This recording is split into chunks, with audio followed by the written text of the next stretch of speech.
and your love for justice, you forsake not your saints, but you come to our aid to uphold the justice upon your throne in heaven. Now, this is the set time for your favor. The enemy has been oppressing your children. He has been resisting us.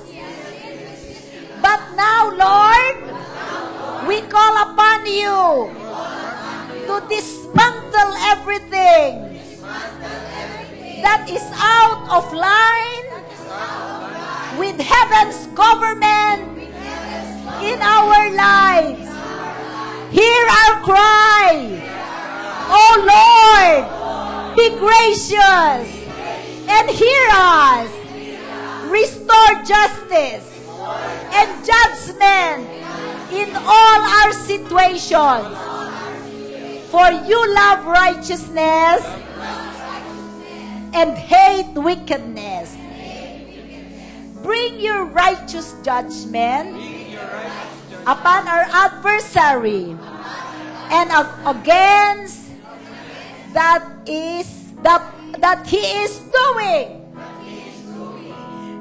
Punish and penalize him for what he has put us through.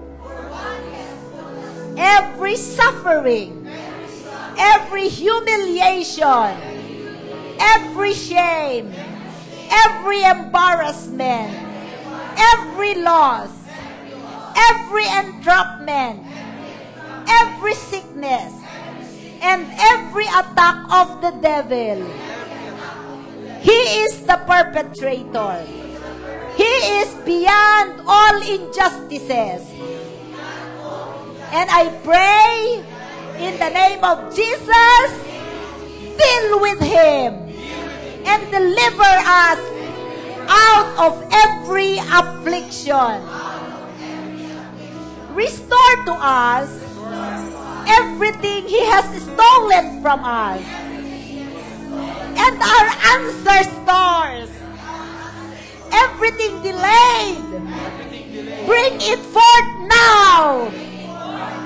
In this season, I command the release of inventions, opportunities, discoveries, businesses, organizations, ministries, industries, creative ideas, relationships, contracts, awards, promotions, inheritances, and all the increase that has been fraudulently held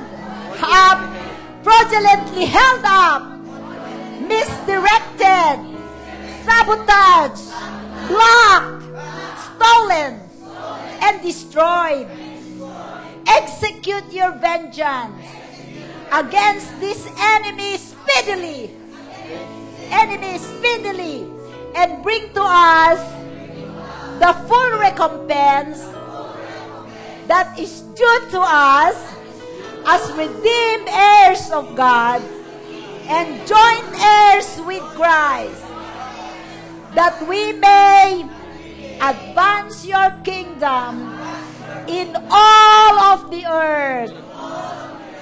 Crush the oppressor and all wickedness, and establish thy justice among men and nations. We ask it by faith in the name of Jesus. And everybody said, Amen! Woo! Palakpakan natin ang ating Panginoon. Pwede na po tayong makaupo. Brothers, just one thought the Holy Spirit reminded me. Every time the devil inflicts injustice to us, we go to God and claim our recompense. Nakinig kayo? Every time. The devil will have to get it our payment out from His kingdom. Tama? And when every time He does that to you, and you claim every time, sooner or later, He will no longer touch you. Why? Because you will be too expensive to deal with. Glory! Praise the Lord. Tayo po ay ibigay po natin ang ating kaloob sa Panginoon. Let us sow to the kingdom and let us reap a mighty harvest for the glory of God. Come on.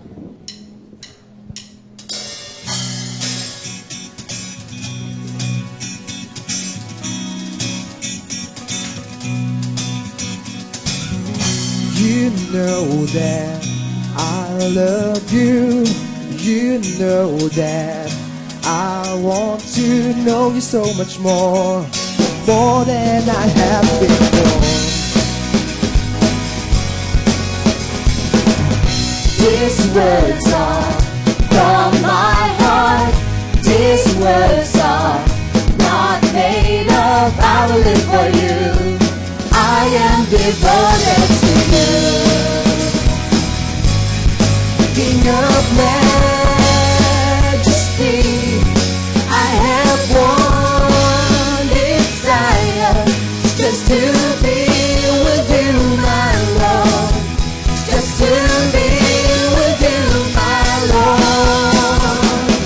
Jesus, you are the Savior of my soul. And forever and ever I give my praises to you. Oh Jesus, you are the Savior of my soul. And forever and ever I give my praises to you.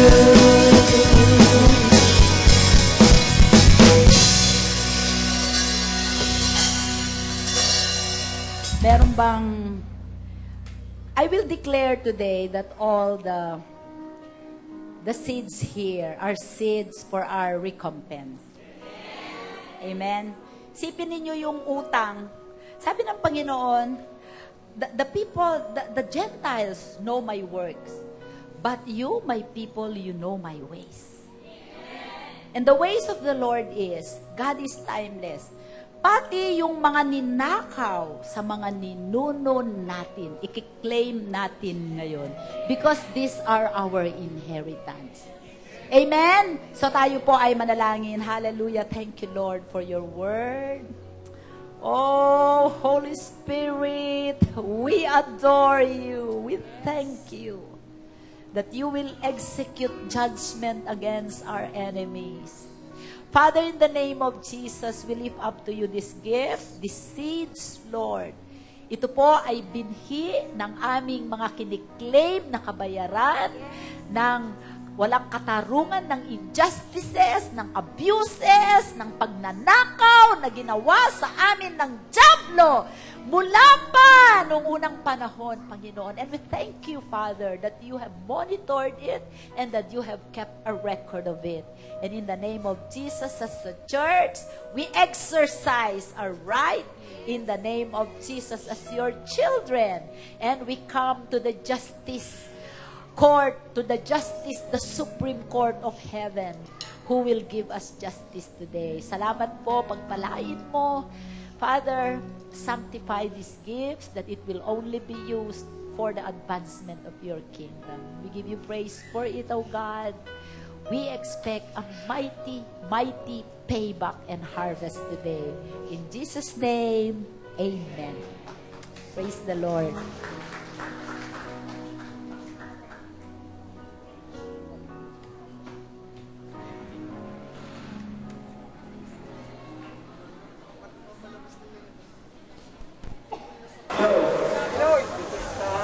Outside. 1 point. Dandahan!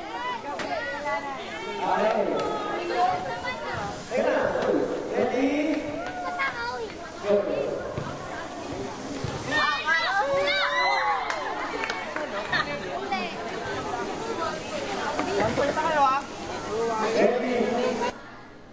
The Rema Word of God Church would like to thank you for visiting us today. We're glad to worship with you and we'll hope to see you on our next services in the future. We hope you were truly blessed. We invite you to our weekly prayer meeting, which is truly an amazing time to commune with God and experience His majestic power and greater revelations from His Word. Also, please watch the following activities of our church.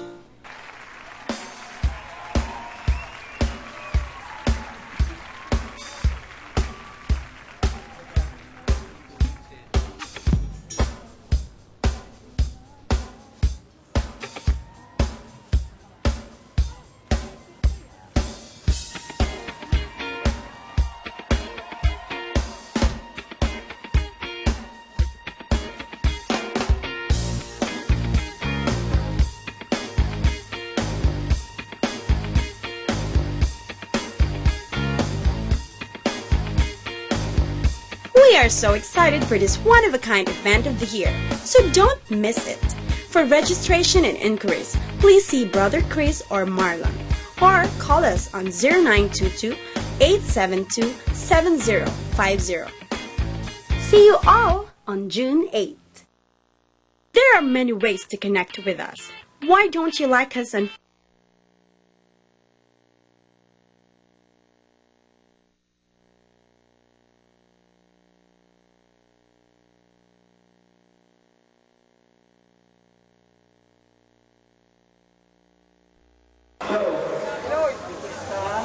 Outside. 1 point.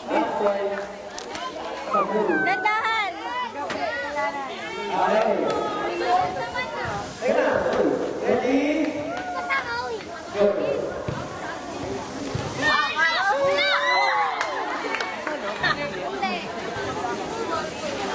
Punta kayo ha.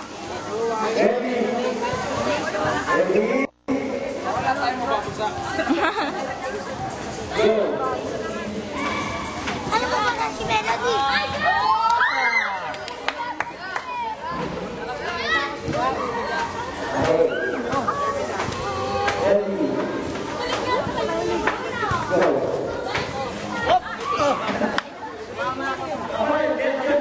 Net yun eh! Net yun eh! Ano netball?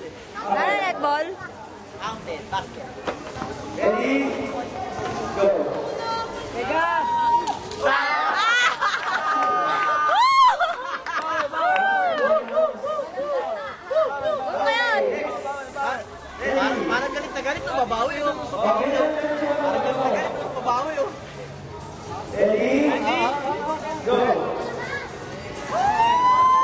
Ay! Ano po sa akin? Round 4.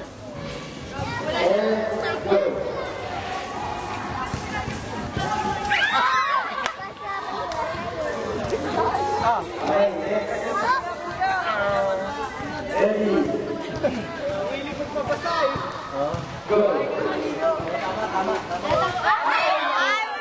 Wala! Pwede yun.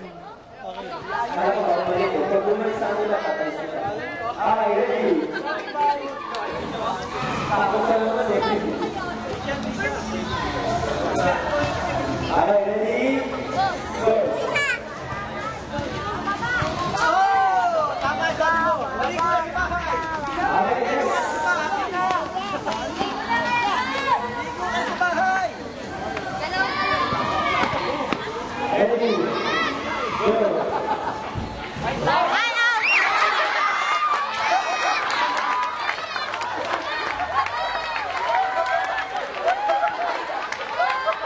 Nice, oh!